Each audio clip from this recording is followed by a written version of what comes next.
Hi, welcome to the lecture on the nature of virtue ethics. So, before I get into the content, let me just begin. Let me remind a student and us all that this course is part of a larger grant, okay? And the purpose of the grant is to show how the humanities, philosophy, music, art, things like that, are very relevant and important, significant, can make significant contributions to professional programs.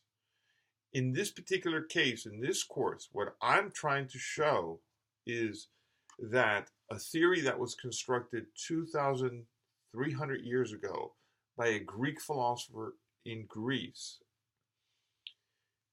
can help us, can serve as a framework, one of the best frameworks for ethical thinking in the professions.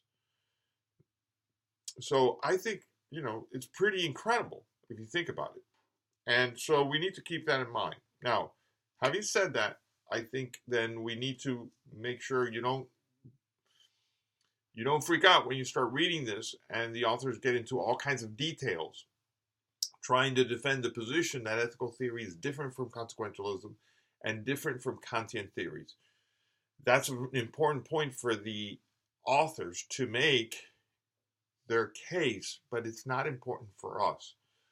All I am interested in is that you understand the nature of virtue ethics. That's my goal. My goal is to elucidate virtue ethics in a way that you grasp it and then that you can apply it to your profession and ethics in your profession, specifically in this case, nursing. Okay. So that's my goal. So we need to keep that in mind. So don't get into too many details. And you can see by the questions that I ask in the assignments, I'm just focusing on virtue ethics. So let us begin then with some of the content here. I'm going to try to make this so clear, and I'm going to try to explain it in a way that once you read it, you get it, you'll understand it, and you can do the assignment. I want to make it easy for you. So look, let's begin with the word virtue. The word virtue means excellence. That's simple, okay? To be excellent. To be excellent requires practice. If you want to be an excellent guitar player, you got to practice the guitar. So we know what excellence means, but excellence depends on the context or the object to which you're referring. So or the activity to which you're referring. So an excellent runner is different from an excellent weightlifter, is different from an excellent basketball player, from an excellent guitar player, right? You have excellence, but it's what it means to be excellent depends on the activity or on the object to which you're referring to. So that is important. When we're talking about ethics, we're talking about human beings, okay, and living life, making decisions in their lives that are moral, ethical, and good, okay? So an excellent, morally good person, that's what I'm talking about. I'm not talking about an excellent basketball player or an excellent tennis player. I'm talking about an excellent human being in the moral context. How can I become excellent at making moral decisions?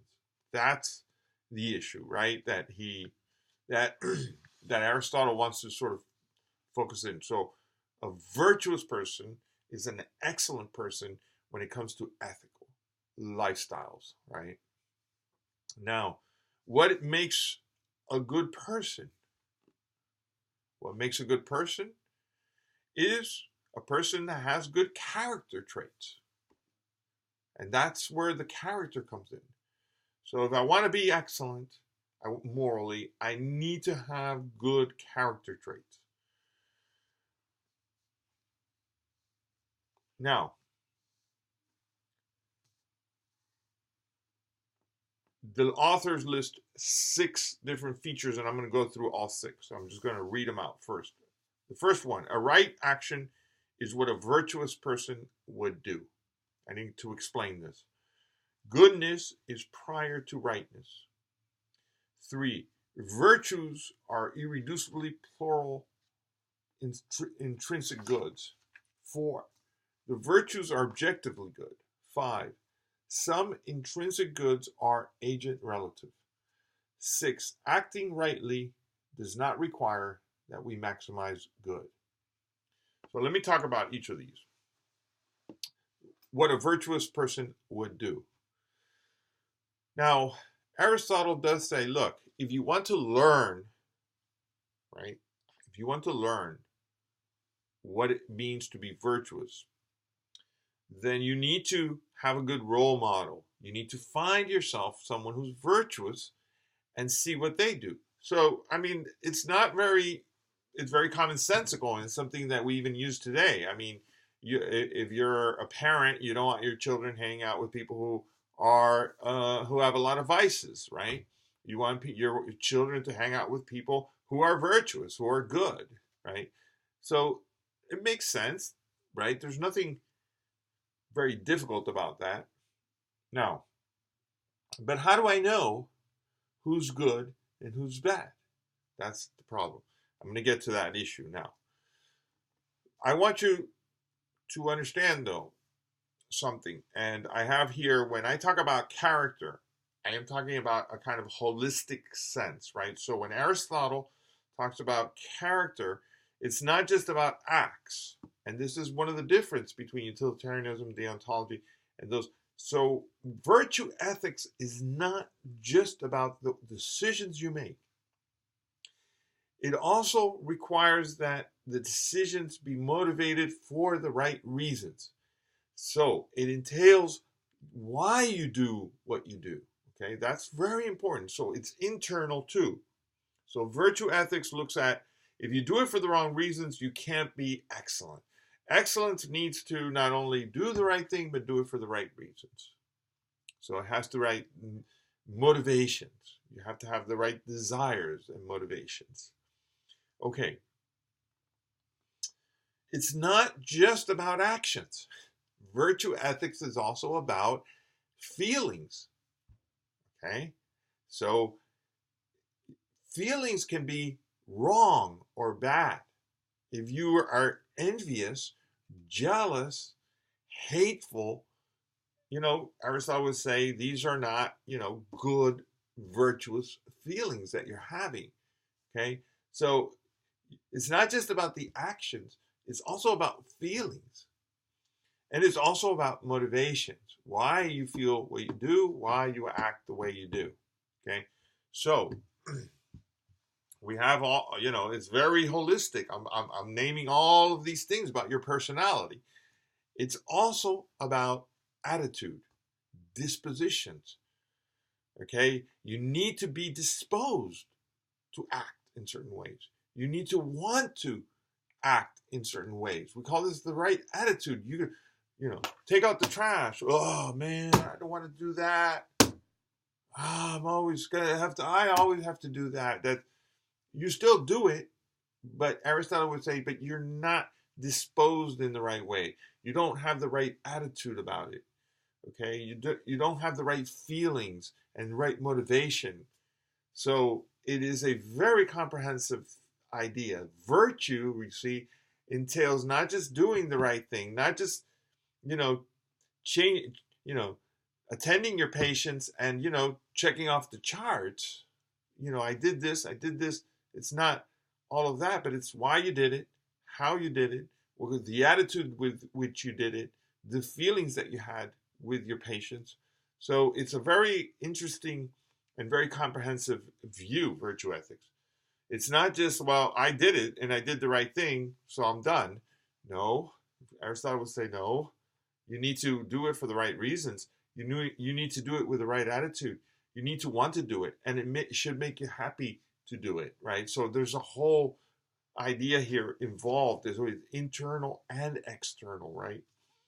Now, let's get back to, how do I know who is good and who is bad? How do I know the role models, okay? This is complicated. So Aristotle says, and they talk about this in the text, there are two ways to ground And the two ways I think Aristotle grounds virtue, and we're using, and the authors are using an Aristotelian conception of virtue.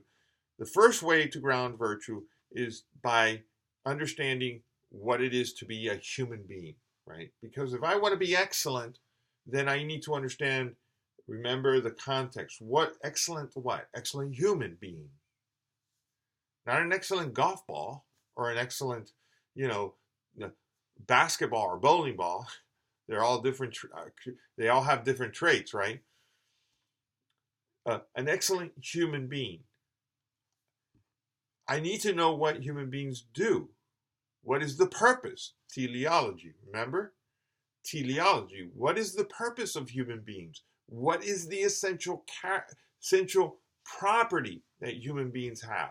What is it about human beings that are special, that distinguishes them from other things? What is it? Do you know? I'm sure you do. Reason. All right? So the ability to think, to deliberate about things. Okay? Aristotle, this is something that we talk about today. Different kinds of intelligences, right?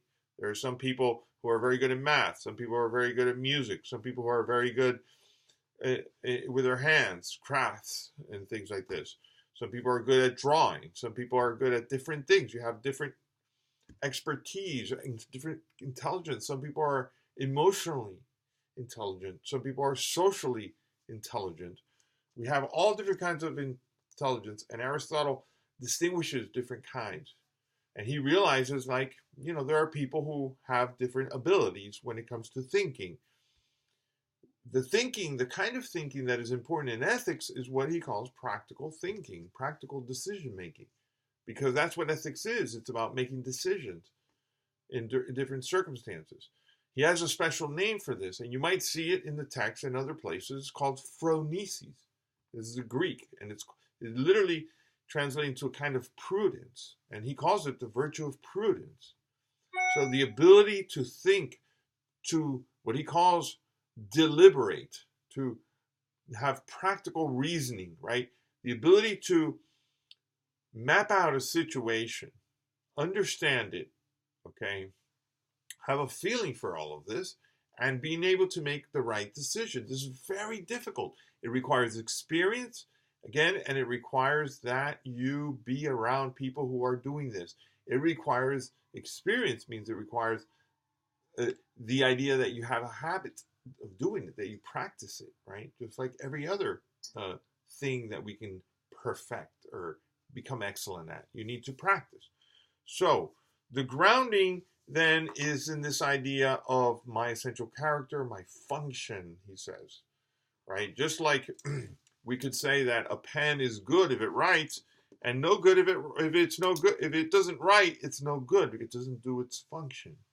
So we think, that's our function, that's special, that's our nature. If we do it well, we're good. If we do it wrong, or we do it poorly, then we're not good. Okay? Now, the other one is, the second ground is eudaimonia, and you probably have heard this. So phronesis and eudaimonia, the two Greek words. Eudaimonia is, again, teleological. The end that we strive for is this idea of happiness or human flourishing. Okay, happiness is a little bit simplistic, right?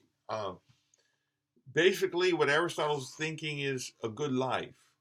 So the character traits that lead you to accomplish what he considers to be a good life. And we might, I know you're thinking, oh, well, what is a good life? What is happiness?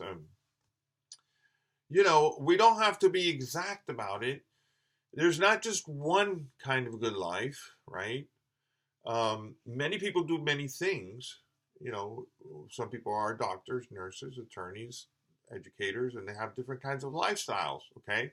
And that's fine. But you can, within that, we can objectively look at certain people's lives and say, wow, they had a good life, and we can also say, wow, they didn't have such a good life. Okay, now be careful. So um, I understand, and Aristotle understands, and Aristotle talks about this. There are many things that can happen in your lifetime and in my lifetime that I have no control over and can make my life not so good, right? There's something Aristotle calls chance and accidents, and things happen, and I have no control over that. And I'm going to, for our purposes, you see, take that out of the formulas here, okay? Because that can happen to anybody. Accidents happen to everybody. Situations occur that are outside my control. I am only thinking about what I can do to make my life good, right? The things that I can control are within what we would call practical reasoning. I cannot control, my practical reasoning has no power over the weather, but it does have power over whether or not I decide to stay in knowing there's a storm coming. I can do that. Or take an umbrella if it's raining. But I cannot stop it from raining, okay?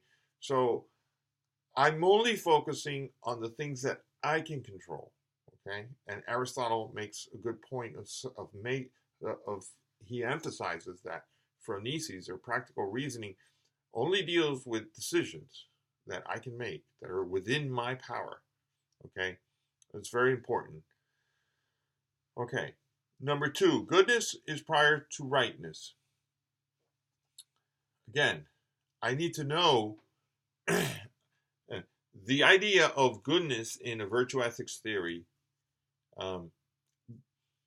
precedes rightness. And this might be true for other theories, but again, I'm just trying to focus in on virtue ethics here. So the idea is that I need to set goals in my life. And those goals need to be good. And if they're not good, then I'm totally off target, right? Now, where the thinking comes in, where the phronesis prudence come in, is in making the decisions that allow me to achieve those good goals that I've sort of selected, right? That will give me a good life, or that will, right? It has to be a good life. It can't just be a pleasure. I'm not talking good in the sense like, oh man, a lot of money and I got a lot of vacations. I mean, a good life, a fulfilling life, a life that you could say, I look back and I have, no regrets. I had a good life in a moral sense, right? So you can see already there's some parallel here. I could say, here's what a good nurse would do. If a good nurse would do this, or here's the goals that a good nurse should try to accomplish with their patient. Well, to get there, to get to Z, you need to do A, B, C, D. Okay? And A, B, C, D is right because it gets you to Z, which is good. That's sort of the idea. So what is good, the goals, come before being able to determine right or wrong. Okay. The virtues are irreducibly plural intrinsic goods. Okay. So first of all, the idea of plurality. There isn't just one virtue. Okay. But this is actually a little bit controversial. I'm not going to get into too deep. I mean, I just want to kind of give you a basic idea here. So the idea is that we can enumerate different virtues, right? Courage, temperance, honesty, generosity, patience, friendship could be a virtue, prudence,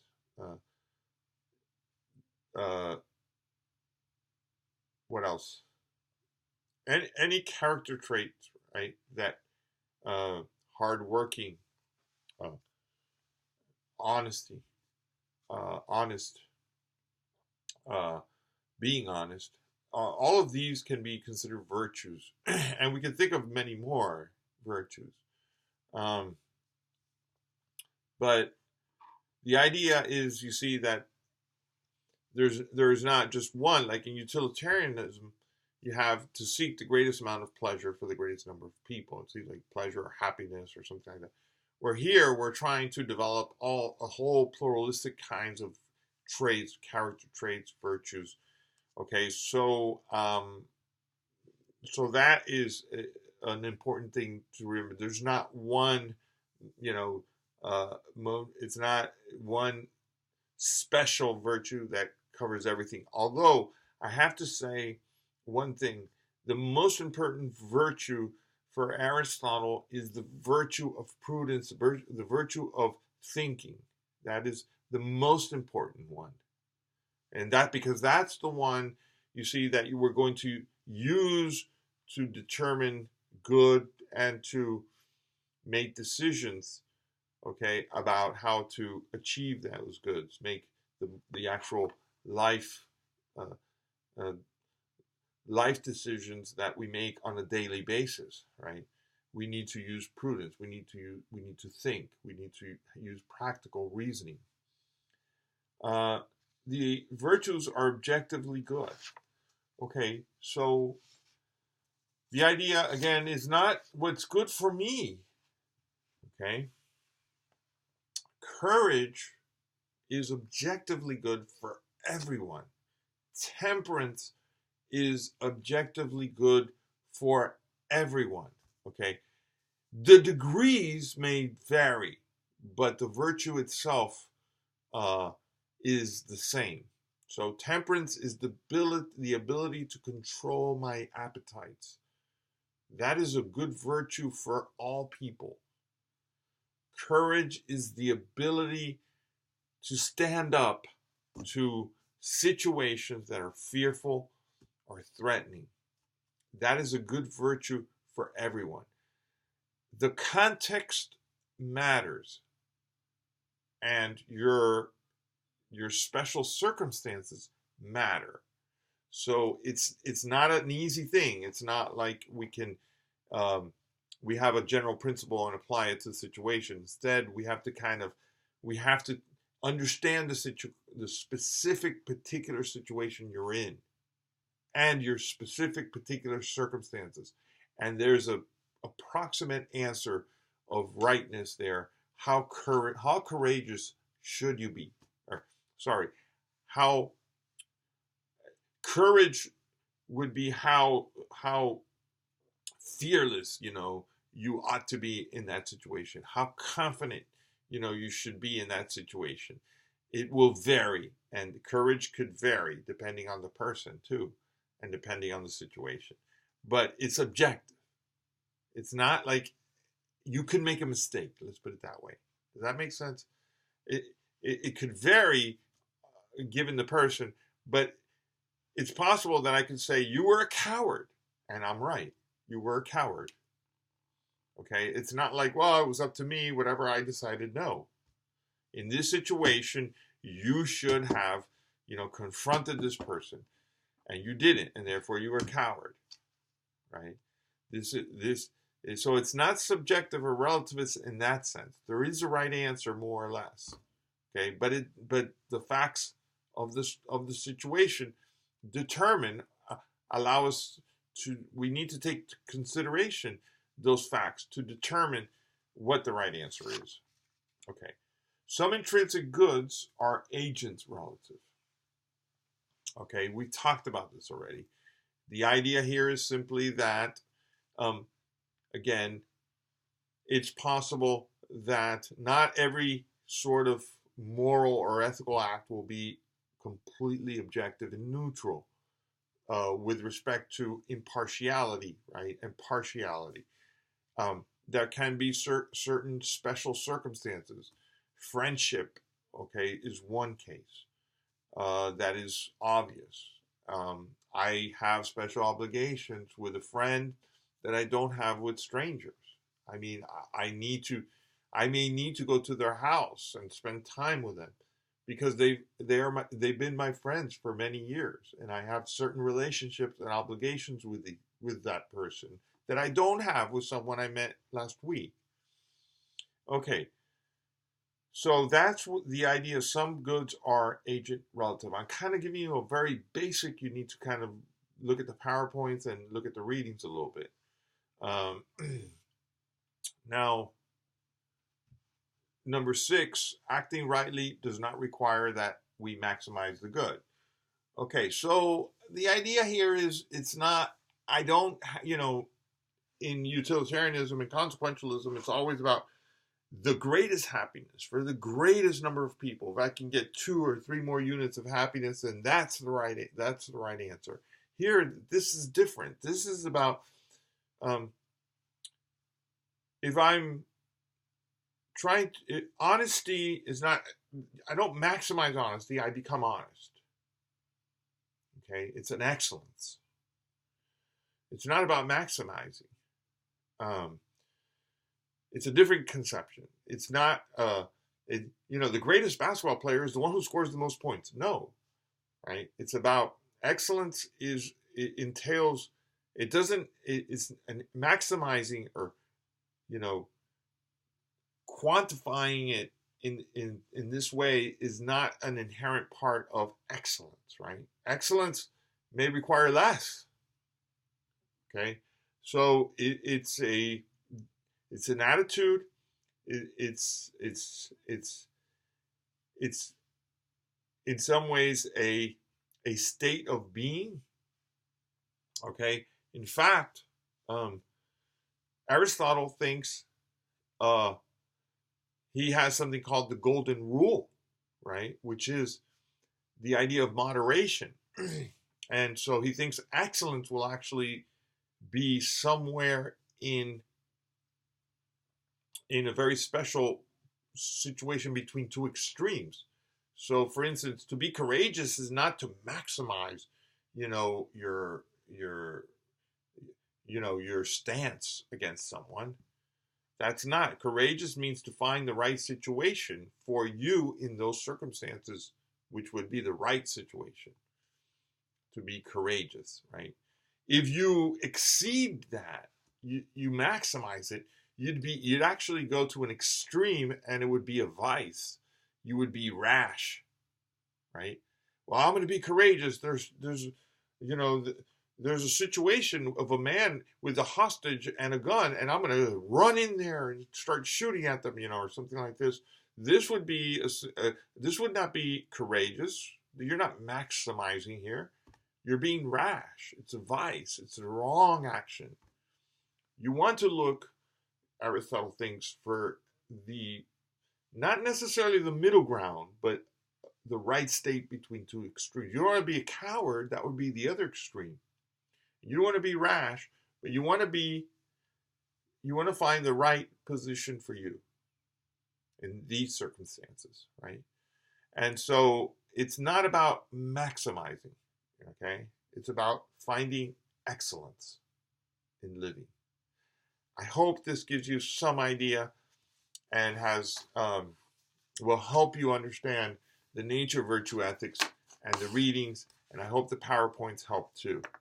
Thank you.